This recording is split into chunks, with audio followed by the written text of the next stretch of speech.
Você já ouviu falar daquela expressão, o elefante na sala? A gente tem um elefante na sala.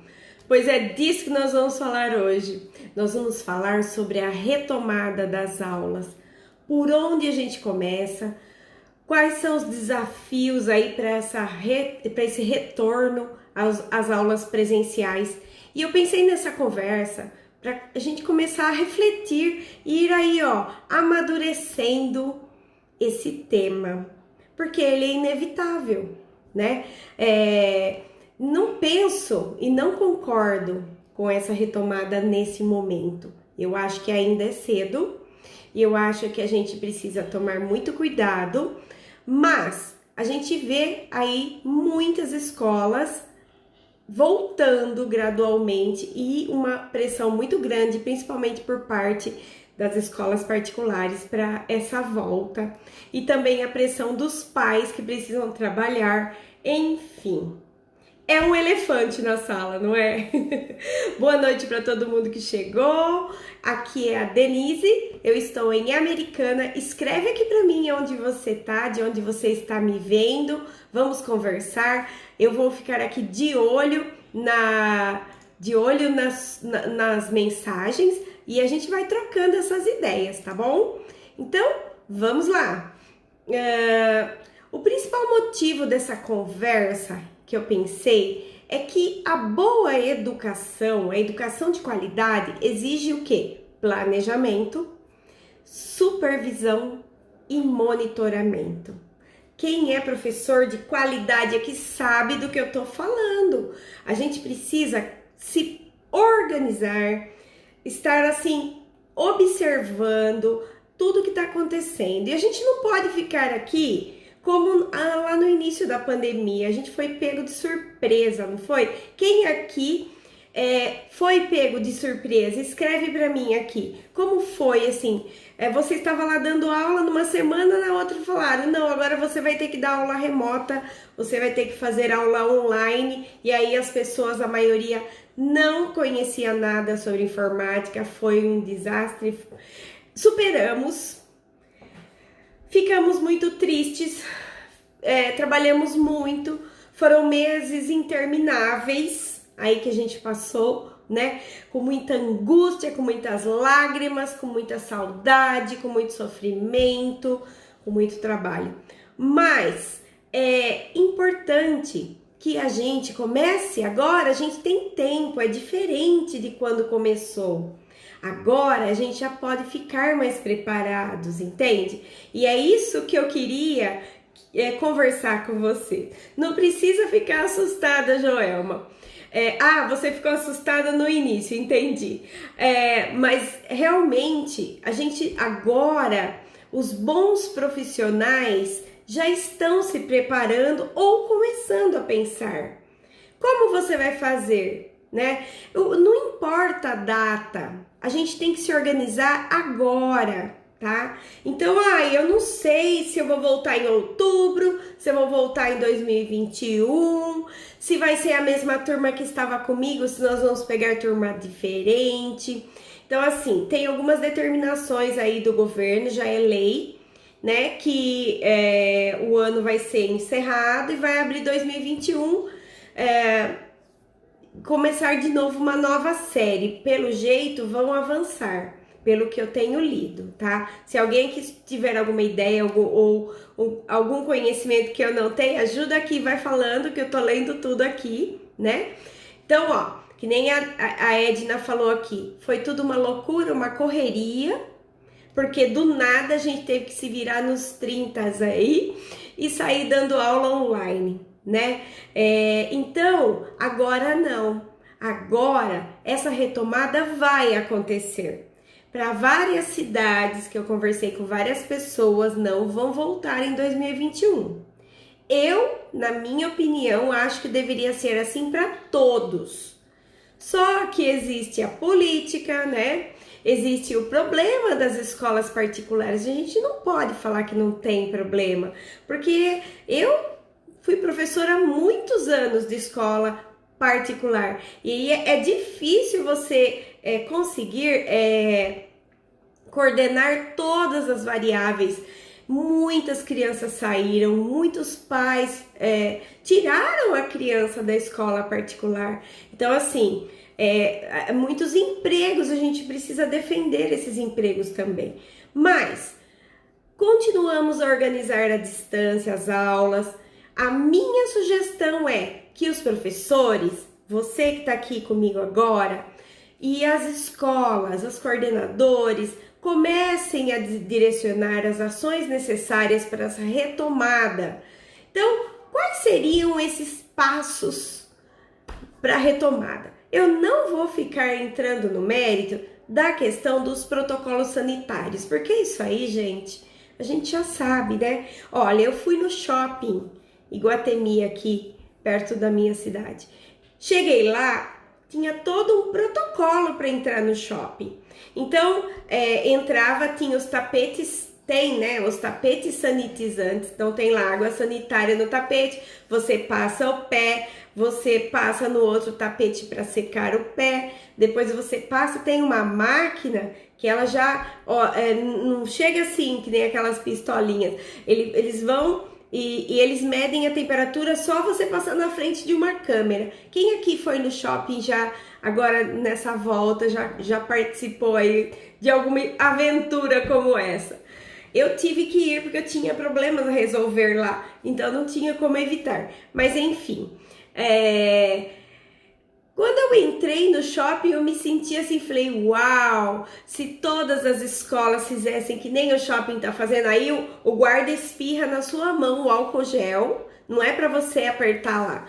Em cada lugar do shopping tem um totem de álcool gel funcionando, tá?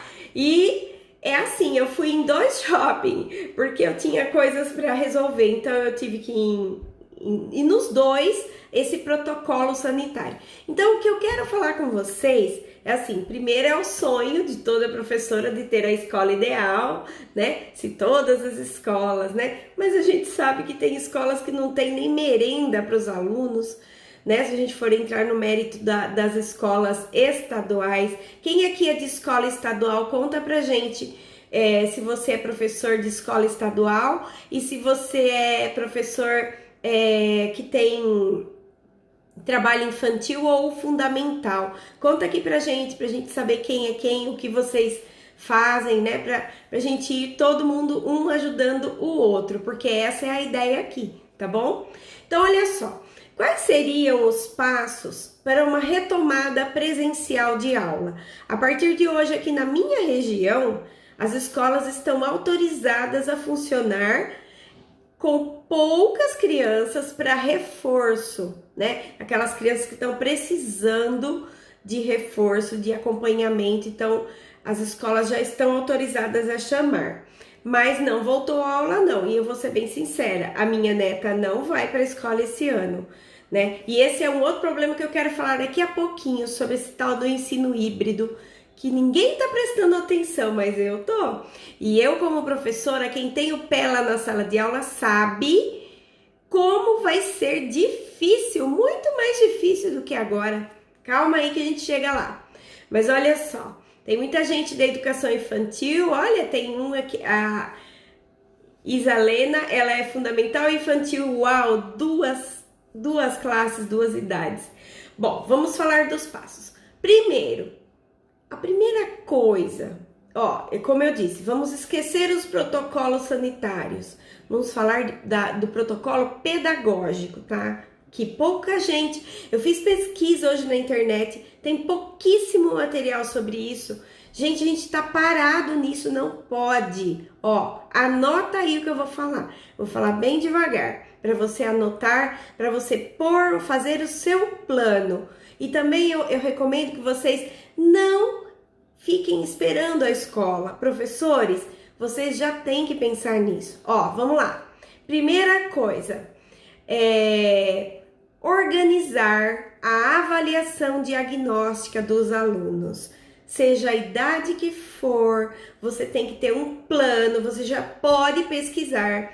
Você já pode começar a pensar como você vai diagnosticar, em que estágio da aprendizagem o seu aluno está, tá? Isso dá para fazer pelo ensino remoto. Eu posso marcar uma live com vocês depois para falar só sobre avaliação diagnóstica. Quem quiser, já vou escrevendo aqui, ó, eu quero avaliação diagnóstica. Se vocês quiserem essa ajuda, vão marcando aqui para mim. Eu tenho algumas coisas que eu posso ajudar, tá? E primeira coisa, essa organização da avaliação diagnóstica. Anota. Segunda coisa, elaborar um plano de recuperação. Como que é isso? Olha só, primeiro você faz um mapa da sua sala para saber, ó, esses alunos estão com essas dificuldades, esse com essa, a maioria está com essa. Diante desse mapeamento da avaliação diagnóstica, é possível você saber como você recupera essas crianças na medida do possível, né? Mesmo que seja para o ano que vem, esse protocolo pedagógico é o mesmo, tá? Porque no início do ano a gente tem que fazer isso. Quem aqui já tem essa prática de fazer avaliação diagnóstica? Porque no primeiro ano é muito fácil, né? A avaliação diagnóstica é da escrita. Todas as professoras do primeiro, segundo ano fazem. Mas e de matemática? E no terceiro, no quarto e no quinto ano? Que avaliação que você faz, não é? Então, olha só. Você vai organizar a avaliação, fazer um plano de recuperação dessas crianças e, no meio de tudo isso, a gente tem que pensar no ensino híbrido. Na verdade, o ensino híbrido, ele vem junto com a retomada. Por quê? Porque as escolas vão abrir. Vamos pensar num cenário que vai voltar todo mundo às aulas agora em outubro, tá? Só que os pais, eles têm a liberdade de não enviar os filhos e a escola precisa cuidar daquelas crianças que ficarão em casa. Ou as escolas vão abrir, mas não podem estar com todos os alunos na sala de aula. Então, vamos supor, você tem 25 alunos. E aí vem 8 de cada vez. Porque é 35% da capacidade da classe, tá? Então, ó, se você tem 35%, vamos supor que tenha 10 crianças, vamos supor que você tenha 30 alunos. Vem 10 num dia, 20 ficam em casa. Aí vem, 2 dias vem 10 crianças, depois vem mais 2 dias outro grupo de 10, depois 2 dias outro grupo de 10. E aqueles 20 que ficaram em casa, o que eles vão ficar fazendo? E é isso que tá me preocupando, esse ensino híbrido, essa parte. Alguém aqui falou, eu não vi o nome, mas alguém aqui falou que o ensino híbrido é o ensino do futuro. Eu concordo, tá? E eu acho que a Maria é pedagoga aqui. Por quê? Porque o ensino híbrido, gente, uma parte da aprendizagem cabe à escola e outra parte a criança pode fazer com autonomia em casa. Por quê? Porque eu anotei até uma frase aqui, deixa eu ver se eu acho a minha frase aqui, deixa eu ver onde eu coloquei. A escola do futuro deve ser focada no aprendizado e não no ensino. Já ouviram falar disso? Por quê? Porque a criança tem que ser parte ativa no processo de aprendizagem, né? Então, como a gente vai fazer para chegar nessa aprendizagem da escola do futuro, que é uma previsão para os anos 30, né? Para 2030, a escola será totalmente diferente. A formação dos alunos serão diferentes, as faculdades. Será que vai precisar fazer faculdade? Né? As habilidades aí que a BNCC trouxe pra gente sobre o que a criança precisa desenvolver é focado nessa escola do futuro, né? É preparar essa geração para isso. Mas e aí, gente? Como a gente faz para chegar nessa aprendizagem? O ensino híbrido pode contribuir com isso, tá? Mas, voltamos aqui na nossa conversa. Vou falar de novo para quem chegou agora, ó. São 4 coisas que eu acho importante nessa retomada, seja ela agora ou seja, ela em 2021, tá? Anota elas e vai pensando sobre elas. Organizar uma avaliação diagnóstica, um plano de recuperação em cima dessa avaliação, né? Então, quais são os pontos que tá pegando mais, que a criança não desenvolveu? É ali que você vai focar. E implementar um ensino híbrido, né? Mesmo em 2021, será possível você aproveitar até as aulas que você fez e gravou esse ano para o ano que vem, as atividades, vai dar pra gente poder aí usar essas coisas. Então a gente vai poder usar o ensino híbrido, gente. E organizar um cronograma de reposição dessas perdas, porque a gente não pode pensar que os alunos estão lá e eles estão tudo bem em casa, tá? Eu peguei a minha neta na semana passada, sentei com ela, depois da aula dela, revi o caderno, reescrevi, conversei. Se vocês quiserem, eu posso até gravar um vídeo sobre isso, sobre como você ensina a criança a utilizar o caderno. A minha neta está no 1º ano. E aí, quem quiser esse vídeo, marca aqui pra mim, que aí eu vou saber se vocês estão interessados nessa ideia. E aí, gente, eu fiz isso, porque tava um caos o caderno dela. E aí, mas então a Júlia fica lá, ninguém liga pra ela? Não, a gente liga. Só que a criança em casa não tem o adulto mediando como na escola, né? Então, mesmo com toda essa parte pedagógica que eu tô falando aqui, tem uma coisa muito importante que desde o começo as pessoas estão falando, mas agora está ficando muito evidente, que é o acolhimento socioemocional dessas crianças, tá? Então, atividades, mas tem tanta coisa para ensinar para essas crianças, nossa, não pegou nem metade do que precisava esse ano. O que é mais importante?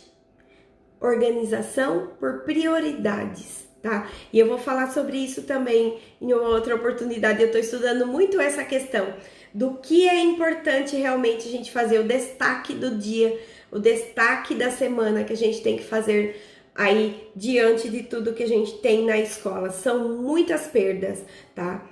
A curva, muita gente aqui pedindo, então eu vou anotar aqui, já vou anotar aqui que vocês vão querer, então, o vídeo como ensinar a usar o caderno. E também vocês falaram aí sobre que querem falar bastante sobre avaliação diagnóstica, né?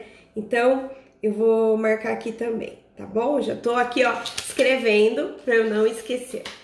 Muito bem, então vamos voltar a falar aqui, esse fim de semana, quem viu os noticiários ficou de cabelo em pé, gente, o mundo tá voltando a viver.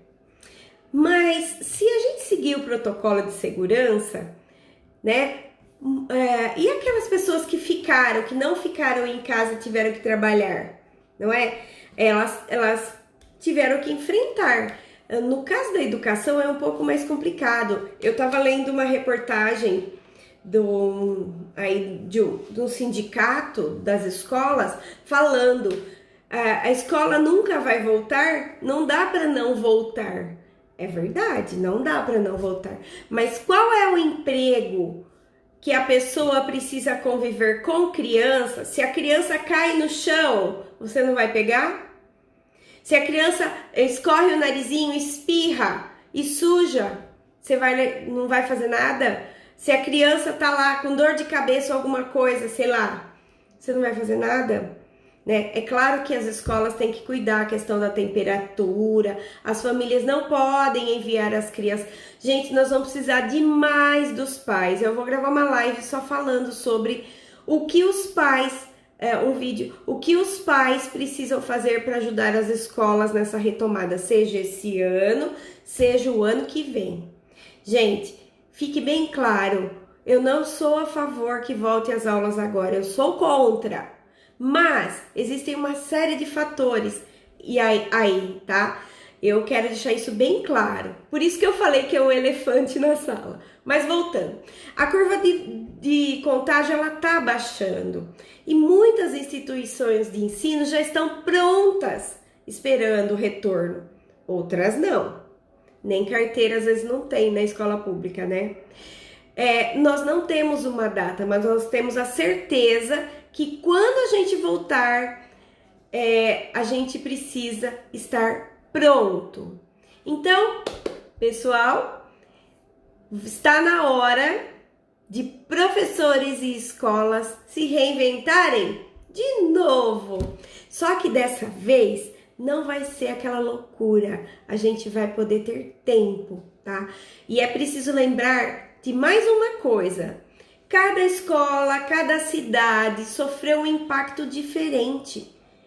E ainda tem muita escola improvisando, tá? Eu tenho contato com muitos professores, com muitos pais, né? E aí eu tenho visto que algumas escolas arrasaram, fizeram, outras mais ou menos, outras faz aquela coisa bonita, só que a aprendizagem mesmo, né? Enfim, tem professores fazendo show aí, dando aulas maravilhosas, tem muita gente enrolando, tá? E os pais não veem a hora de retornar à vida porque tem que ganhar dinheiro para continuar a viver.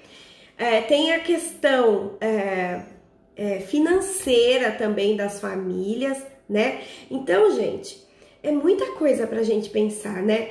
Mas embora a gente possa ensinar e a criança possa aprender virtualmente, e é o caso da minha neta, que já está produzindo texto e já está no nível alfabético da alfabetização, e ela se desenvolveu ao longo da pandemia, a escola também tem escolas que oferecem alimento, tem crianças precisando voltar para a escola para comer.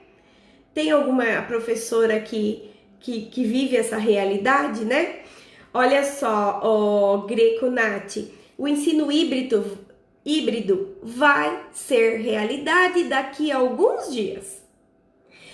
Não adianta, as pessoas não estão se ligando nisso, mas precisa. O país não está preparado para isso, mas os professores têm que estar. Aí os professores estão cansados, acabados, todo mundo pressionando o professor, coordenação pressionando o professor, direção pressionando, principalmente das escolas particulares, os pais, porque meu filho não quer mais ficar na frente da tela, os professores não sabem mais o que fazer para inventar, para prender a atenção dos alunos, né?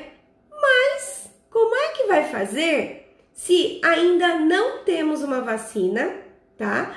Então, olha, a gente tem que olhar a experiência de outros países que já passaram por isso.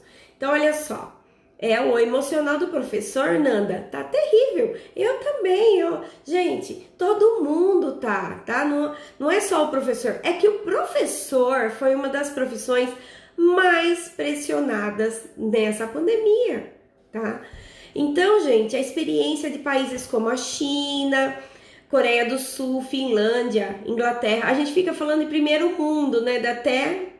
Enfim, essa experiência deles demonstra que essa volta precisa ser feita de forma gradual, escalonada e com cuidados. Tô falando da parte sanitária. Então não adianta as escolas particulares pressionarem aí, né? Que tem carreata, não sei o que lá. Não adianta pais pressionarem e falarem, não dá, eu quero que precise que volte logo. E aquele cenário que a mãe deixa o filho lá na escola e vai sossegada trabalhar. Isso não vai acontecer já, tá? As escolas não têm esse preparo e não tem pessoal. Então, o retorno envolve um rígido protocolo de saúde, né? Mas as escolas e os professores irão se deparar com desafios que só poderão ser enfrentados com apoio. Então é o que eu tô falando, gente. Olha só. Gente, que legal, berçário Gi. Estamos conseguindo. Ai, que bênção, né? A realidade está longe para a rotina que muitos pais que não estão preparados, nem os professores, viu? Deixa eu ver aqui o nome dela. Edinalva, nem os professores estão, tá todo mundo focado. Sabe o que eu tenho visto? Todo mundo muito fechado no seu mundo, desesperado para dar conta do que tá fazendo e não estão olhando fora da caixa. Então, ó, você tá lá, contato com os pais, já começa a preparar, tá? Esses países que eu falei aqui, eles têm... são muitos, eles perceberam que muitos serão os efeitos adversos dessa crise nas crianças e nos profissionais da educação como um todo. Então, já eles estão vendo, né? Outra coisa, não será uma retomada de onde a gente parou. Ah, eu parei aqui na apostila 2, vou voltar, agora vou continuar. Não! A gente já passou por cima de muita coisa ficou para trás, né? E a gente vai descobrir gradualmente como a gente vai retomar tudo isso na questão pedagógica. Mas essa atividade, essa retomada de atividades presenciais exigirá um olhar maior e um entendimento, porque a gente precisa de um plano para agir em diversas frentes, tá? E esse estresse gerado pelo distanciamento social é muito significativo, né? Como vocês aqui, muita gente tá falando aqui para mim, ó, que esse impacto emocional em vocês, em mim, nos professores e nos alunos, ele foi muito forte, gente. Gente, não vejo... Ai, sabe, eu penso assim, acordo de manhã e falo, ai, que saudade, eu quero voltar. Né? Quero voltar tudo que era. É um sofrimento pra gente, não é? Quem aqui tá sofrendo que nem eu? Levanta a mãozinha, manda um coração aqui pra mim. Vamos trocar essa energia pra gente se fortalecer juntos. Porque do ponto de vista da imunização coletiva, não tem muita mudança deste ano e até fevereiro. A vacina não vai chegar amanhã, tá? Não teremos a população vacinada. É isso que eu tô falando. As pessoas estão achando que vai acontecer um milagre, vai chegar o Natal, o Ano Novo vai ser tudo diferente. Não vai. Vocês estão vendo as notícias? Obrigada, gente. Coração para vocês também. Bom, então, gente, ó, se por algum motivo a gente decidir não voltar nas aulas presenciais agora, esse ano, também o ano que vem não vai ser igual, não vai ser uma volta às aulas normal, tá? Então, ó, reabrir para aprender como a escola pode funcionar na pandemia é bastante interessante. Quem aqui está indo na escola para fazer reuniões, para gravar aula? Escreve, eu estou na escola, já estou na escola. Escreve para mim. Não, não tô chorando. Eu tô preocupada. Cantinho da Pro Carol. Mas eu tô bastante preocupada, angustiada, assim como vocês, né? A gente tá no mesmo barco, né? Então, olha, tem muita gente falando que tá indo na escola já, né? Então, é complexo, é difícil. Temos que considerar essas questões sanitárias. Algumas escolas europeias abriram em poucas semanas, por poucas semanas antes das férias, porque eles têm as férias de verão, né? E já tiveram grandes aprendizados. Lá na Austrália, as professoras voltaram às aulas semana passada, né? E já tá tudo funcionando lá. Né? E eles já estão, essa pequena abertura que tiver daqui até o fim do ano vai ajudar o nosso emocional, entendeu? Olha, tem muita gente aqui, ó, gravando em casa, uma vez por semana gravar na escola, né? Então, ó, no Canadá já voltaram, é verdade. Então, ó, é muito complicado, a gente tá usando a nossa casa como espaço de trabalho. Isso não é bom pra gente, por isso que a gente tá cansado. Porque a gente não tem, ó, minha rotina é sair, trabalhar, voltar. Minha casa é meu local de descanso. Não está sendo assim. Então a gente precisa pensar, se preparar psicologicamente. Vocês estão entendendo que eu estou fazendo isso? Eu estou tentando colocar para vocês o panorama da realidade, né? Então, ó, não dizendo, vou falar de novo, eu não sou a favor do volta às aulas. Eu sou a favor da gente se preparar para isso. E se é um momento difícil, gente, mas a gente está tentando fazer alguma coisa. Essa equação de voltar às aulas é uma equação, só que tá chegando as eleições e essas coisas acontecendo, as pressões. Olha só, muita gente trabalhando só em casa, né? Muitos pais só querem que seu filho volte se tiver uma vacina. A Zileide tá falando, né? Então, gente, tá muito difícil. Como todos os setores da economia, é preciso um tempo para as escolas se prepararem e prepararem o protocolo. O que eu tenho visto, muitas escolas particulares estão se desdobrando, mas e as públicas, né?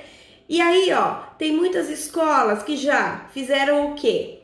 Já fizeram por onde os alunos vão entrar, os horários diferenciados, divisão dos portões quando tem mais de uma entrada, demarcação dos pisos na escola, indicando por onde entra, por onde sai, demarcação de lugares para esperar, para garantir o distanciamento social entre os lugares como banheiro e refeitório. Tem escola que eu vi uma foto da Austrália, gente. A professora fez em cada carteira uma caixa, sabe assim, de acrílico, gente, coisa fina. Você acha que no Brasil a gente tem condições para isso, né? A gente vê no mercado aquele acrílico para separar o caixa, né? Então, e aí, ó, o uso de máscara e EPI por parte dos alunos e funcionários, isso é importantíssimo. Mas, gente, nesse calorão que a gente tá vivendo, vocês estão usando máscara, como vocês estão se sentindo? Você acha que uma criança vai ficar de máscara, né? E olha só, teve aqui ó, a Nanda falou que tem pais falando que não aguentam mais o filho em casa. Gente, as crianças não estão aguentando mais ficar. Imagina aquelas crianças que moram em cidades que não tem uma praça, que ficam no apartamento o dia todo. É um crime. Mas o que a gente vai fazer?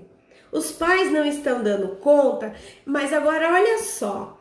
Será que tudo o que... Ó, tem uma coisa. Todo mundo sabe que a partir do momento que a criança atravessar o portão da escola, tudo que acontecer vai ser responsabilidade de quem? Da escola, do professor, de quem cuida da criança, não é? E não é mistério para ninguém que depois da pandemia os pais vão ficar ainda mais sensíveis, com razão, protegendo suas crias, né?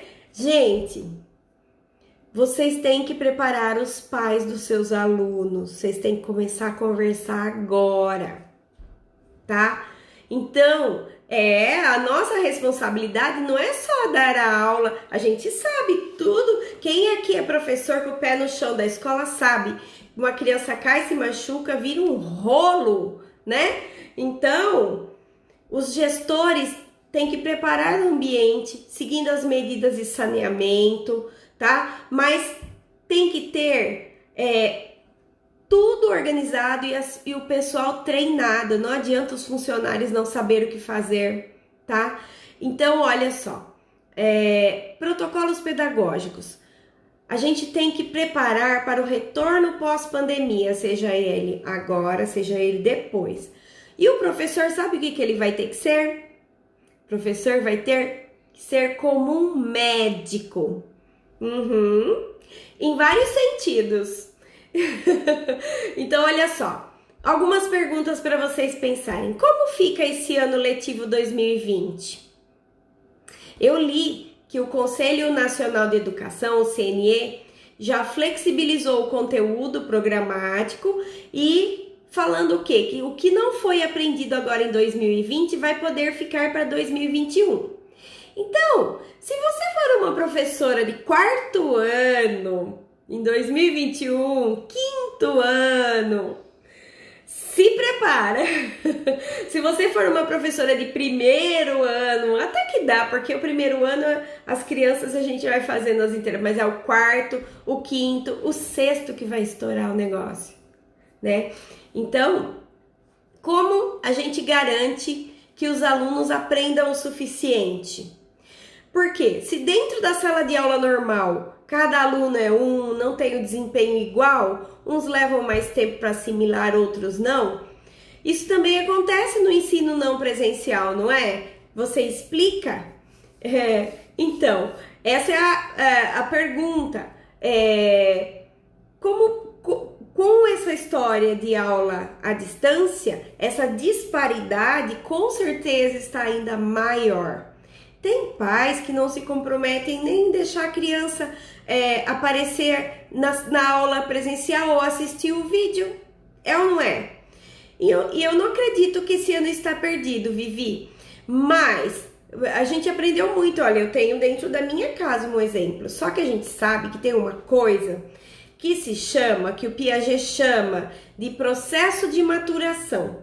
Vocês lembram dessas aulas na faculdade? Pois é, o processo de maturação garante que a criança ela vai se desenvolvendo, independente dela estar na sala de aula ou não. Se a criança for viajar por um ano, quando ela voltar para a escola, ela vai ter se desenvolvido, mas não igual se ela tivesse todos os estímulos. Então, os nossos alunos estão se desenvolvendo, mas não igual se eles estivessem dentro de uma sala de aula com estímulos dos professores. Nós somos os profissionais capacitados para ensinar, não é? Então, e aí esses pais que não ajudam e não colocam nem o filho para assistir a aula, não fazem a tarefa, enfim, tá? Tem alguns alunos contando com o suporte dos pais, mas muitos não. Então, o essencial é essa avaliação diagnóstica a partir dos conteúdos previstos e que você ensinou aí durante a pandemia. Quais foram os conteúdos que você ensinou? Os mínimos e os mais importantes. Eu acho que a maioria privilegiou isso, não é? O que foi possível, né? Então, assim, todo ano, quando chega no final do ano, a gente sabe quais são os conteúdos mínimos para a criança avançar para a série seguinte, não é? Então, por exemplo, eu não posso mandar um aluno de segundo ano para o terceiro se ele não está, se ele está no pré-silábico ou no silábico, vai fazer o quê no terceiro ano? Se ele não vai ter os estímulos. Então, é claro, tem aquela coisa da progressão continuada, enfim. Mas a realidade é essa, né? Então, a gente não pode pensar que os alunos não aprenderam nada, tá? A Su tá falando aqui que muitas crianças são negligenciadas e retornarão fragilizadas pelo abuso físico sofrido durante a quarentena. E eu concordo plenamente, tá? Então, a gente precisa pensar, você já pode pensar em atividades socioafetivas para acolher essas crianças. Não dá para fazer já uma coletânea de ideias? Você já ir pensando nisso, já vai separando isso. Uma avaliação diagnóstica presencial e alguma coisa à distância, você já pode ir fazendo isso, tá? A ideia é avaliar o ensino remoto individualmente. Então, muitos professores pegam no final da aula, por exemplo, termina a aula meia hora antes do previsto, aí pega 3, 4 alunos separado da classe e faz intervenção online com essa criança. Mandam atividades extra para essa criança. Gente, não é nenhuma novidade. Quem trabalha em escola sabe que quando a gente planeja uma aula, se a gente tem alunos de inclusão, alunos com dificuldades de aprendizagem, a gente tem que elaborar aulas alternativas para essas crianças. Isso já é da nossa vida, né? Eu teve um ano que eu tinha que planejar para 4 tipos de crianças diferentes. E era assim, um perereco. Porque quando você planeja uma aula, você planeja para 1, para 10, para 50, a mesma aula você dá. Mas Você planeja uma aula para uma criança que tem uma dificuldade, sei lá, TDAH. Você planeja uma aula para uma criança que tem uma dificuldade, enfim, vocês sabem como é complicado. E ainda você vai ter que planejar uma aula presencial e atividade para essas crianças que vão ficar em casa. Vocês estão entendendo que complicado? E, gente, antes de fevereiro ou março, não vai ter imunização. E a aula vai voltar. Porque não dá para esperar a todo mundo ser vacinado para a aula voltar. Como que vai fazer? É bem isso. Então, a minha sugestão para você é: comece a se organizar. Ai, Denise, mas eu não tenho tempo, eu já não dou conta do que eu tô fazendo. A gente não pode esperar para avaliar os estudantes lá no fim do ano, em dezembro, e dizer se ele passou ou não passou. É hora de esquecer a nota, identificar falhas de aprendizagem individual. Então, como eu faço isso? Com avaliação diagnóstica? Mas a escola exige que eu dê uma nota. Dê uma nota mínima. Você, como professor, conhece seu aluno. E esse diagnóstico que eu estou sugerindo, é bom ele ser feito pelo menos, se não toda semana, a cada 10 dias você dá uma pincelada para ver o que pegaram, o que não pegaram, tá? E para a gente saber quais são os próximos passos. Não deixa tudo para a última hora que você vai enlouquecer. Então, olha, cada aluno que fica em casa, a gente tem que fazer diagnósticos específicos e, como médico, passar os remédios adequados à sua necessidade. A gente identifica quais são as habilidades que foram ou não desenvolvidas e recomendamos, por exemplo, vídeos ou rever alguma coisa que a gente fez. Se você tem aí seus vídeos, suas atividades, pede para a criança refazer a atividade. Por que não pode fazer 2 vezes a mesma atividade? Professora, você está mandando 2 vezes a mesma atividade? Sim, porque eu quero testar os conhecimentos da criança e ver se ele realmente consegue chegar aonde ele precisa chegar para estar no nível da sala de aula. Ponto. Você é especialista, tá? Então, eu não vou mandar a mesma aula. Muda! A gente sabe que a gente pode mandar o mesmo problema, as mesmas perguntas, mudando alguma coisinha e ficando diferente, mas com o mesmo objetivo. Então, olha só, temos de Nova Jersey, seja bem-vindo, Dan. Good night aí. E olha só, outra coisa. Então nós vamos fazer o ensino híbrido. Todo mundo sabe que jogar lá um celular, jogar um tablet na mão da criança não resolve nada se ela não tiver instruções do que fazer, né?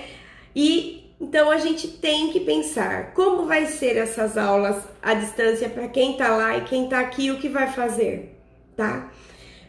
Por isso, eu trabalhei muito tempo como coordenadora e como professora numa escola construtivista, em que a gente fazia atividades diversificadas.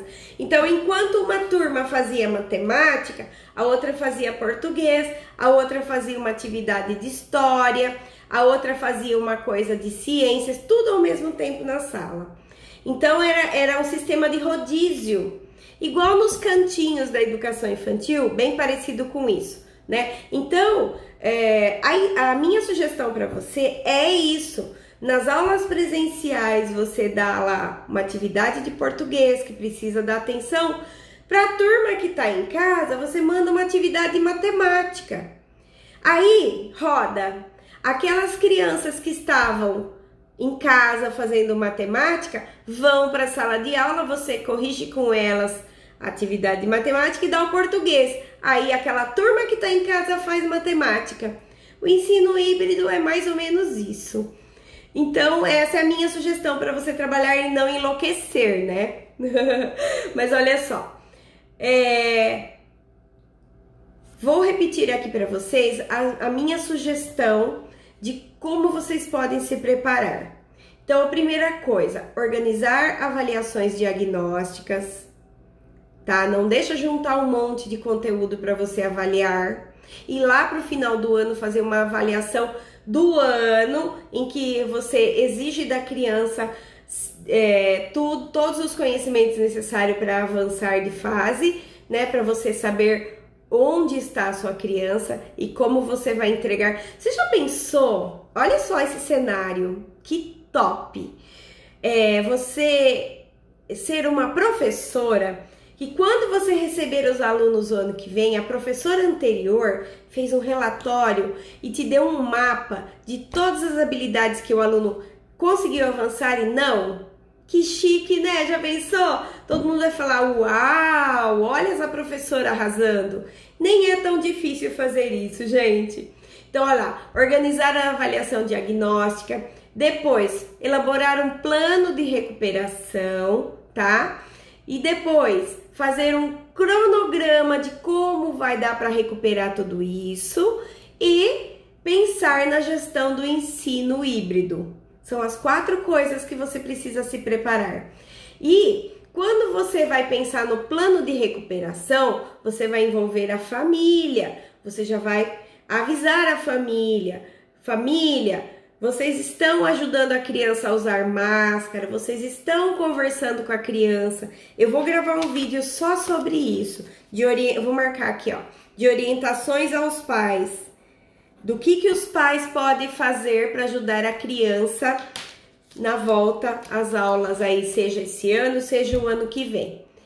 Então, também dá para você fazer uma revisão do seu planejamento para ver o que você deu, o que você não deu, né? E ver, ó, nós estamos em setembro, ainda dá tempo de você trabalhar com os conteúdos mínimos.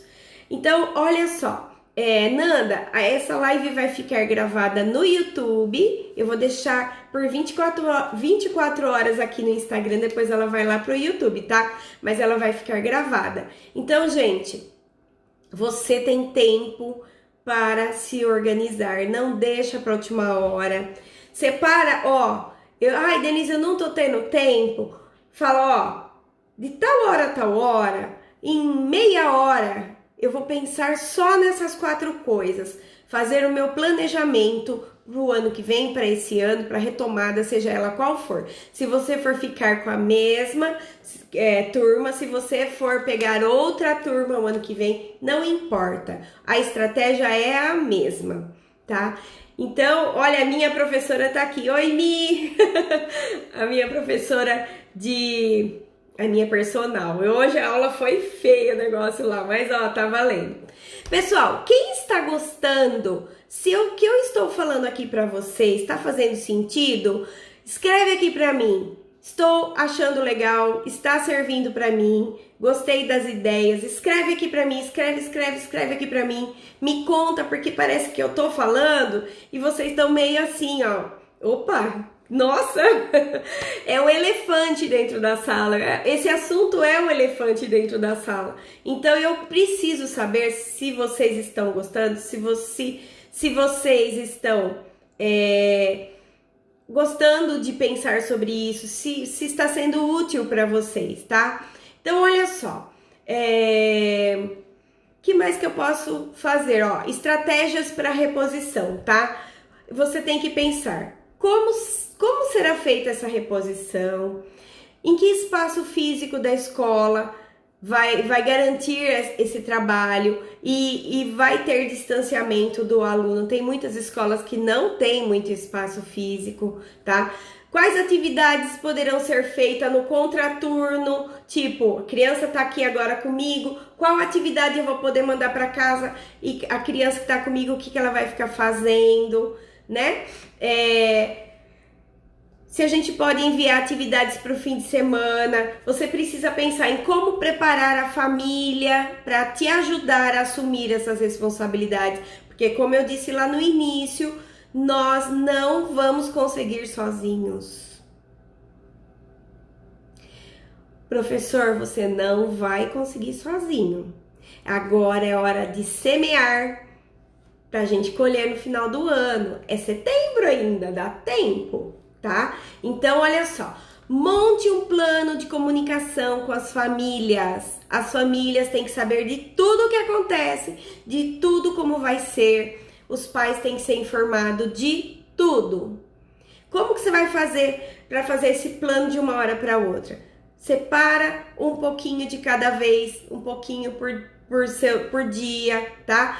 E quando você for montar esse plano, ó, para encerrar nossa live, observe as seguintes coisas. Orientar os pais, funcionários da escola do que você está fazendo. A escola pode organizar um quadro de horários para usar os espaços externos, se já não tiver, tá? Desenvolver campanhas de comunicação, até em redes sociais, tá? Adotar conteúdos motivadores, tá? E por falar nisso, quem está na minha comunidade do Telegram, eu vou enviar uma cartilha super top que foi elaborada, que é do Menino Maluquinho, sobre os protocolos para volta às aulas, para trabalhar com as crianças. Quem quiser... Não é tipo cada um por si, não, Luana. Eu vou deixar aqui, ó, vou pôr agora... Ups, peraí. Eu vou pôr agora... Espera um pouquinho. Eu vou pôr agora para vocês o meu link no Telegram. Nos meus destaques tem o link do Telegram, tá? E vocês vão poder... Ó, gente, eu tô mexendo no teclado aqui. Peraí.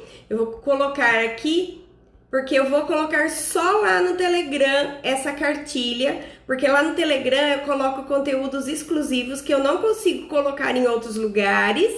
Eu vou colocar lá para vocês. Cadê meu link do Telegram? Tô procurando aqui. Peraí, aqui, ó. Este.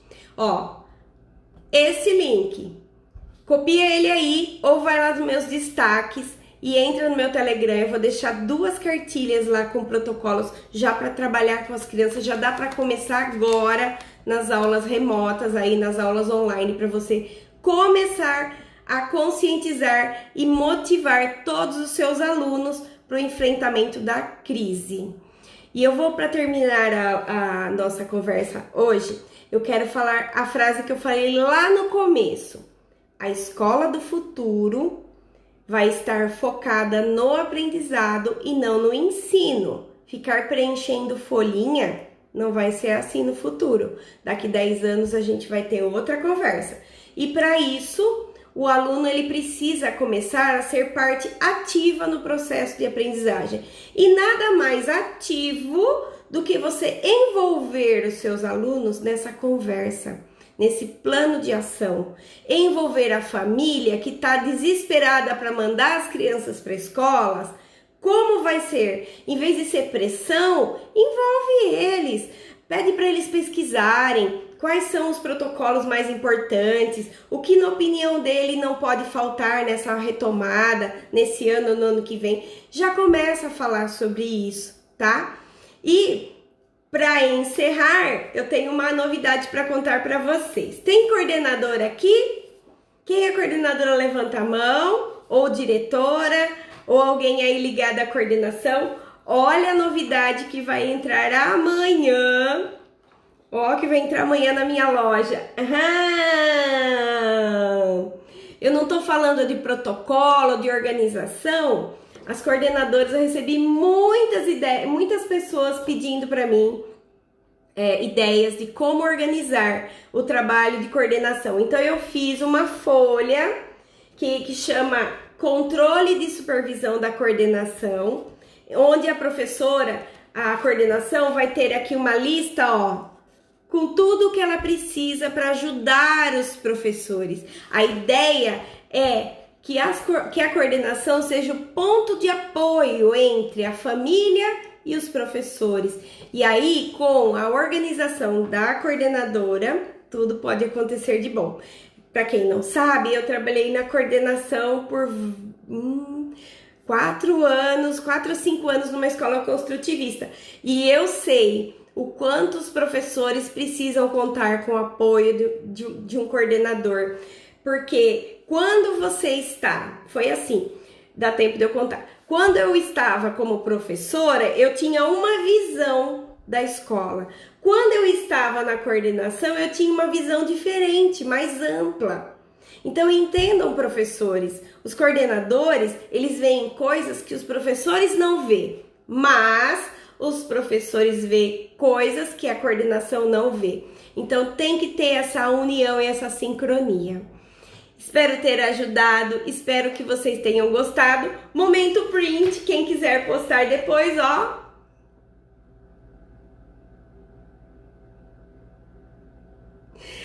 Agora, quem quiser postar aí, repostar e contar o que achou, qual foi o insight, o que você achou mais interessante da live nos seus stories, para divulgar aí essa live e que outras pessoas possam também aproveitar aí dessa conversa que a gente teve. Muito obrigada, eu amo falar com vocês. Semana que vem vai ter convidado, aguardem, que é uma convidada que vocês estão pedindo muito, super top. Aguarda. Um super beijo e até a próxima live.